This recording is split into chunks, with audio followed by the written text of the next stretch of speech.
3 жыл толған Алатау дәстүрлі өнер театрында бүгін тұңғыш рет музыкалық спектакль сахналанбақ.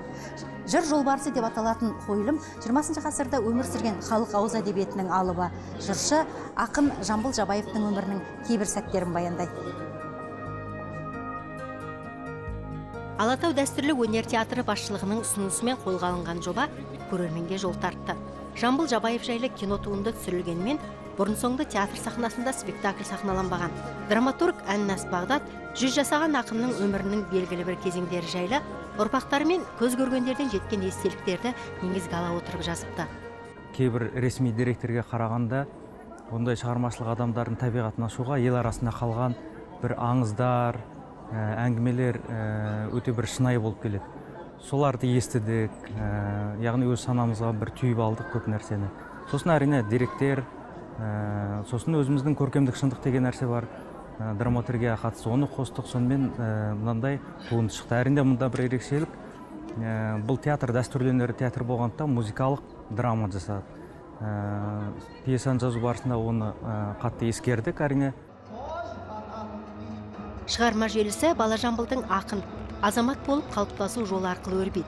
Әкесі ісімді жалғастырар деп үміт еткен ұлы бойындағы бұла өнерді алға ұстап, өлеңді таңдайды. Сүйінбайдың батасын алған ел еркесі талай айтыста қарсыластарына дес бермей толып жарады.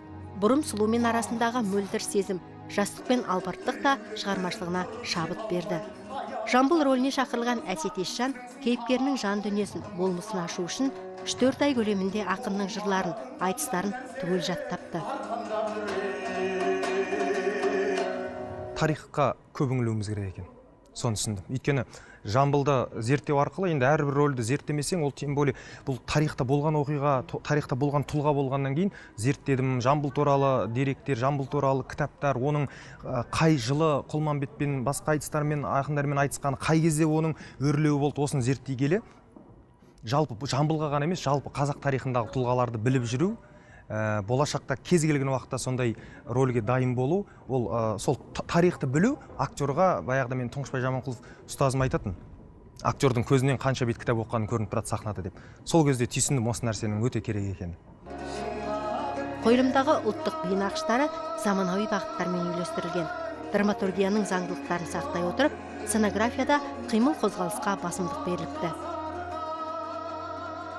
Бізге қызық болғаны оның басындағы жас кезеңдері, оның жыршылық мектебіндегі өзінің ақындық жолындағы белестері, сол жеңістері, арпалыстары сол кезде қызық болды. Біз 19 ғасырдағы болған жағдайларды алып отырмыз, 50-ге дейінгі.